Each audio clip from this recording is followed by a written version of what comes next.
Group 4க்கான ப்ரிப்பரேஷனில் இன்றைக்கி நம்ம கல்விக்கண் திறந்தவர் அப்படின்ற லெசன் தான் நம்ம பார்க்க போகிறோம். இந்த லெசன் வந்து எப்படி கொடுத்துருக்காங்க அப்படின்னா, ஒரு 4 ஸ்டோரி கொடுத்துருக்காங்க. இந்த 4 ஸ்டோரி மூலமாக காமராசர் ஐயா வந்து எந்த காரணத்துக்காக பள்ளிகள் வந்து திறந்தார் அப்படின்னு சொல்லிட்டு கொடுத்துருக்காங்க. பட் நம்ம வந்து லெசன் படிக்கலை, நம்ம இப்போ டிஎன்பிஎஸ்சிக்கு படிக்கிறோம் அப்படின்றனால இந்த லெசனில் ஒரு இம்பார்ட்டன்ட் பேஜ் ஒன்று இருக்குது. அந்த பேஜை மட்டும் நம்ம ஃபுல்லாக கவர் பண்ணலாம்.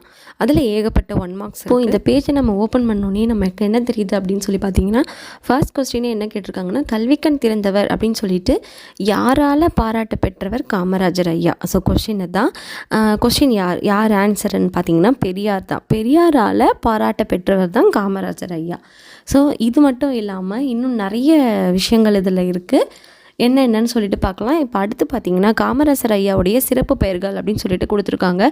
என்னென்னா, பெருந்தலைவர், படிக்காத மேதை, கருப்பு காந்தி, ஏழை பங்காளர், கர்ம வீரர், தலைவர்களை உருவாக்குபவர், இதெல்லாம் அவருக்கான சிறப்பு பெயர்கள்.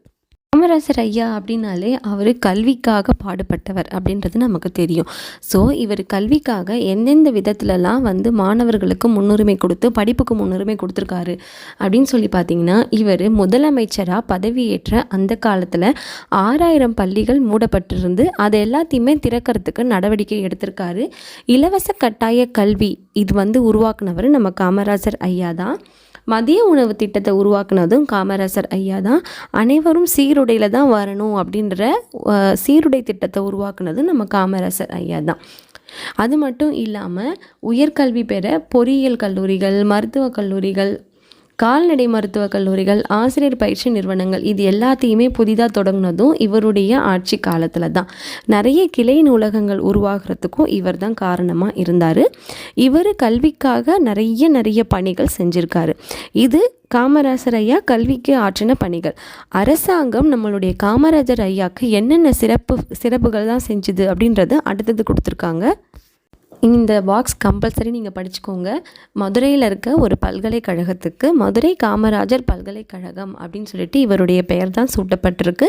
நடுவண் அரசு தான் காமராஜருக்கு 1976ஆம் ஆண்டு பாரத ரத்னா விருது கொடுத்துருக்கு. காமராஜர் ஐயா வாழ்ந்த சென்னையில் இருக்க வீட்டையும் விருதுநகரில் இருக்க இல்லத்தையும் இது வந்து அரசுடைமையாக ஆக்கிக்கிட்டு இதை ஒரு நினைவு இல்லமாக மாற்றிருக்காங்க. சென்னை மெரினா கடற்கரையில் இவருக்கு ஒரு சிலை நிறுவியிருக்காங்க.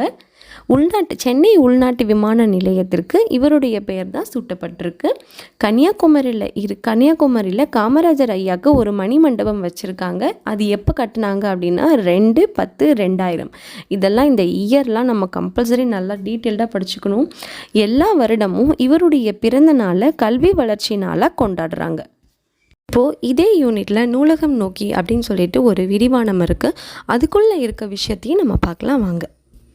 இந்த நூலகம் தான் அண்ணா நூற்றாண்டு நூலகம். இது சென்னையில் இருக்குது. இந்த நூலகத்தை பற்றின டீட்டெயில்ஸ் தான் நம்ம இந்த வீடியோவில் பார்க்க போகிறோம் வாங்க. நம்ம காமராஜர் லெசன் எப்படி படித்தோமோ அதே போல் தான் இதில் இருக்க இம்பார்ட்டன்ட் பாயிண்ட்ஸை மட்டும் நம்ம எடுத்து படிக்க போகிறோம். இந்த நூலகம் ஆசிய கண்டத்திலேயே 2வது மிகப்பெரிய நூலகம். சரிங்களா?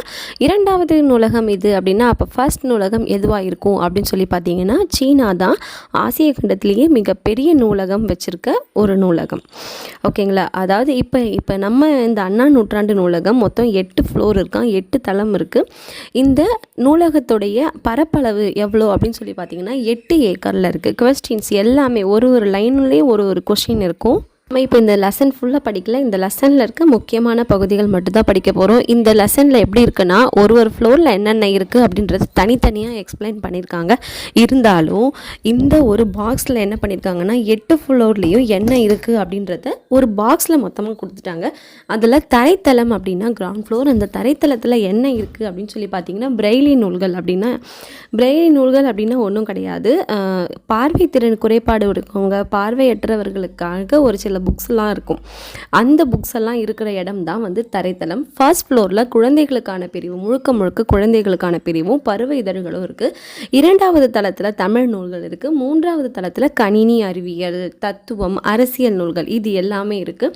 4வது தளத்தில் பொருளியல், சட்டம், வணிகவியல், கல்வி இருக்குது. 5வது தளத்தில் கணிதம், அறிவியல், மருத்துவம் இருக்குது. 6ஆம் தளத்தில் பொறியியல், வேளாண்மை, திரைப்படக்கலை இது எல்லாம் அடங்கிய புத்தகம் இருக்குது. 7வது தளத்தில் வரலாறு, சுற்றுலா, அரசு கீழ்த்திசை சுவடிகள் நூலகம் இது எல்லாமே இருக்குது. 8வது தளத்தில் தான் கல்வி தொலைக்காட்சி, அதுக்கப்புறமா நூலகத்தின் அலுவலக பிரிவுகள் என்னென்ன அந்த ஆஃபீஸ் எல்லாமே அங்கே இருக்குது. ஸோ மொத்தம் 8 ஃப்ளோரில் என்னென்ன இருக்குன்றதை இதில் ஷார்ட்டாக கொடுத்துருக்காங்க. பட் இருந்தாலும் நம்ம இதை டீட்டெயில்டாக படிக்கணும். ஏன்னா எப்படி கேட்க வாய்ப்பு இருக்குன்னா, பொருந்தாதது என்ன அதை எடுத்து எழுதுக அப்படின்னு சொல்லி கேட்கலாம், பொறுத்துக மாதிரி கேட்க வாய்ப்பு இருக்குது. ஸோ இந்த மாதிரி சின்ன சின்ன விஷயத்தெல்லாம் நம்ம கொஞ்சம் டீட்டெயில்டாக படிக்கணும், மனப்பாடம் பண்ணி படிக்க வேண்டிய அவசியமும் இருக்குது. அடுத்து இங்கே கொடுத்துருக்காங்க பாருங்கள், இவர் யார் அப்படின்னு சொல்லி பார்த்தீங்கன்னா, இவர் தான் முனைவர் ரா அரங்கநாதன் அப்படின்னு சொல்லப்படுறவர். இவர் தான் நூலகத்துடைய தந்தை. அப்போ நூலகவியலின் தந்தை அப்படின்னு சொல்லி கொஸ்டின் கேட்டாங்கன்னா அரங்கநாதன் அப்படின்னு சொல்லிட்டு நமக்கு தெரியணும். இவர் தான் நூலகத்துக்கு ஒரு நூலகம்னா எப்படி இருக்கணும், எப்படிலாம் இருக்கக்கூடாது அப்படின்ற வரைமுறையை உருவாக்குனவர்.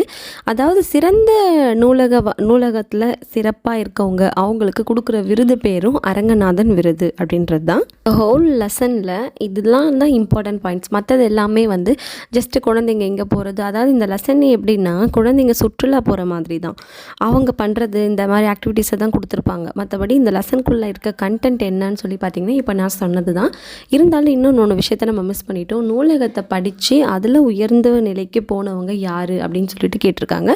அறிஞர் அண்ணா, ஜவஹர்லால் நேரு, அண்ணல் அம்பேத்கர், காரல் மார்க்ஸ். ஸோ இவங்க பேர்லாம் நமக்கு தெரிஞ்சிருக்கணும். இந்த வீடியோ இதோட முடியுது. இது போல் நிறைய வீடியோஸ் நம்ம இதுக்கப்புறம் டெய்லி அப்டேட் பற்றி பார்க்க போகிறோம் ஒன்று. இந்த வீடியோவில் ஏதாவது டவுட் இருந்தால் கமெண்ட்டில் போடுங்க. மறக்காமல் நம்ம சேனலை சப்ஸ்கிரைப் பண்ணுங்கள், லைக் பண்ணுங்கள், ஷேர் பண்ணுங்கள். தேங்க்யூ ஃபார் வாட்சிங்.